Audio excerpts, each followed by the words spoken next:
Dear students, welcome to kids measures. जब भी हम नेटवर्क सिक्योरिटी या साइबर सिक्योरिटी की बात करते हैं तो हमारा मेन पर्पस क्या होता है कि डेटा को एक जगह से दूसरी जगह जब हम ट्रांसफर कर रहे हैं तो सिक्योर्ड वे से कर सके, मतलब रास्ते में कोई अनऑथराइज्ड बंदा उसको हैक ना कर सके। उसके लिए हम लोग मल्टीपल प्रोटोकॉल्स को यूज करते हैं, जैसे आईपीसेक के बारे में आपने सुना होगा, या फिर एसएसएच सिक्योर शेल के बारे में आपने सुना होगा, या फिर एसएसएल के बारे में आपने सुना होगा।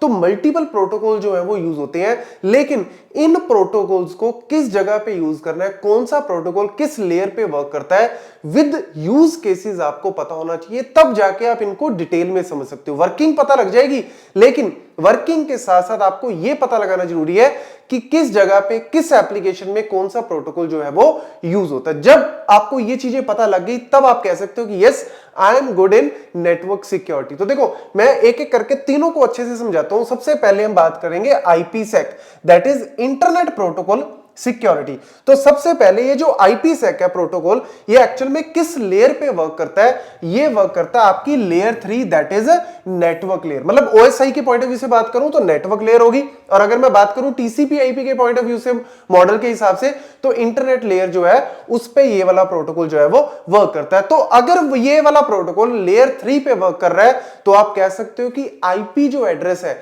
जो आईपी प्रोटोकॉल्स हैं, उनको सिक्योर करने की कोशिश कर रहा है, क्योंकि यहां पे जो आईपी पैकेट्स हैं उनको किस तरीके से सिक्योरली, मतलब मेरे डिवाइस से निकल के वो जिस भी राउटर के पास जा रहा है, उस राउटर से निकल के जिस भी नेक्स्ट राउटर के पास जा रहा है, तो वो पैकेट प्रॉपर सिक्योरिटी एनक्रिप्शन के साथ जाए, इंक्लूडिंग हेडर ऑल्सो, ताकि इंफॉर्मेशन जो है वो लीक ना हो पाए। तो ये चीजें जो है वो आईपीसेक प्रोटोकॉल यूज करता है। अब देखो, वही चीज मैं आपको बता रहा हूं, आईपी लेयर पे वर्क करता है, implemented in the network infrastructure devices, जैसे कि आपके राउटर्स, फायरवॉल और स्पेशली वीपीएन। अगर मैं बात करूं इसका यूज केस, सबसे ज्यादा जो यूज केस है वो है इसका वर्चुअल प्राइवेट नेटवर्क के अंदर। वर्चुअल प्राइवेट नेटवर्क वैसे तो मैंने अलग से एक्सप्लेन की हुई है, जिसका लिंक आपको नीचे डिस्क्रिप्शन में, ऊपर आई सेक्शन में भी आ रहा होगा, तो आप वीपीएन अलग से भी पढ़ सकते हो। बट मैं आपको ओवरव्यू दे देता हूं। जैसे एक कंपनी है, उसके मल्टीपल ऑफिसेज हैं अलग अलग जगह पे।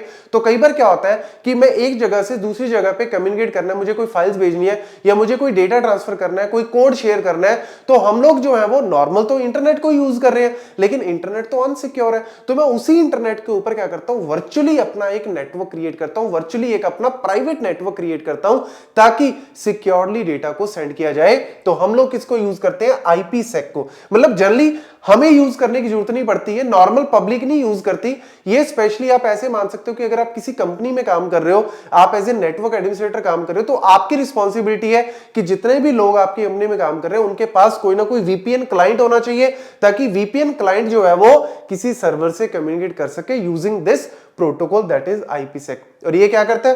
Proper encryption. दो मोड में काम करता है। एक है आपका ऑथेंटिकेशन हेडर, एएच मोड में, जहां पे proper user name passwords authenticate करने के लिए एनक्रिप्ट होके आपके यूजर नेम पासवर्ड जाते हैं, तब जाके आपको पता लगता है कि यस, अगर ये बंदा ऑथेंटिकेट है या नहीं है। और दूसरा आपका एनकैप्सुलेटिंग सिक्योरिटी पेलोड में वर्क करता है, जहां पे आपका डेटा प्रॉपर एनक्रिप्ट होके मल्टीपल सिमेट्रिक या फिर एसिमेट्रिक कीज को यूज करके एनक्रिप्ट होता है, ताकि आपको कॉन्फिडेंशियलिटी अचीव हो। और इसका यूसेज मैंने आपको बता ही दिया, साइड टू साइड वीपीएन में स्पेशली इसका यूज होता है। तो नॉर्मल पब्लिक इसको यूज नहीं कर रही, आप कह सकते हो कि कंपनीज के अंदर जो है वो स्पेशली इसका यूज होता है।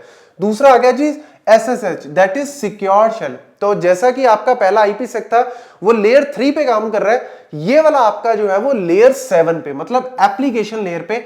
टीसीपी आईपी प्रोटोकॉल की बात करूं तो उसमें आप कह सकते हो कि टीसीपी आईपी प्रोटोकॉल सूट में जो आपकी अपर मोस्ट लेयर है, एप्लीकेशन लेयर है, 4th लेयर, उस पे ये वर्क करता है, और ओएसआई में 7th लेयर पे। इसमें जो मेनली है ये है क्लाइंट सर्वर आर्किटेक्चर पे सिक्योरिटी प्रोवाइड करना। क्लाइंट सर्वर आर्किटेक्चर का मतलब है स्पेशली, जैसे इसमें भी वही चीज है कि हम लोग जो है वो कंपनीज के अंदर मल्टीपल जगह पे काम कर रहे हैं, और स्पेशली कई बार क्या होता है कि हमें रिमोटली किसी पर्टिकुलर सर्वर को एक्सेस करने की जरूरत पड़ती है। चाहे अपनी कंपनी के सर्वर को एक्सेस करना है, तो मैं किसी रिमोट एरिया पे बैठा हूं, तो मैं अपनी कंपनी के सर्वर को एक्सेस करना चाहता हूं, या गूगल क्लाउड को एक्सेस करना चाहूं, या मेरी कंपनी ने AWS क्लाउड की सर्विसेज को यूज कर रहे हैं, तो मैं अगर उसको लॉग इन करना चाहता हूं तो मैं किसको यूज करूंगा? एसएसएच को यूज करूंगा। तो एसएसएच प्रोवाइड करता है। आपको रिमोटली किसी पर्टिकुलर सर्वर को अगर एक्सेस करना है तो सिक्योर्ड तरीके से कैसे एक्सेस कर सकते हो। तो जैसे कमांड प्रॉम्प्ट में हम लिखते हैं SSH फिर यूजर नेम @सर्वर का नेम, तो क्या होता है आपको फिर वो बोलता है कि पासवर्ड डालो। और फिर जैसे मल्टीपल सॉफ्टवेयर होते हैं, जैसे पुटी एक सॉफ्टवेयर है जिसके थ्रू हम लोग जो है वो अपनी मशीन से सर्वर पे यूजिंग सिक्योरिटी हम डेटा जो है वो ट्रांसफर कर सकते हैं। तो ये इसके मल्टीपल फीचर्स है। स्ट्रॉन्ग ऑथेंटिकेशन और एनक्रिप्शन एल्गोरिथम्स जो है वो यूज करता है, पब्लिक की क्रिप्टोग्राफी को यूज करता है ताकि आपका डेटा जो है वो प्लेन टेक्स्ट में ना जाए, साइफर टेक्स्ट में सिक्योर वे से जाए। और स्पेशली कौन यूज कर रहा है? System administrator, developers and network engineer for securely accessing the remote servers and managing the network devices. और फाइल्स को अगर मुझे ट्रांसफर करना है सिक्योरिटी के साथ।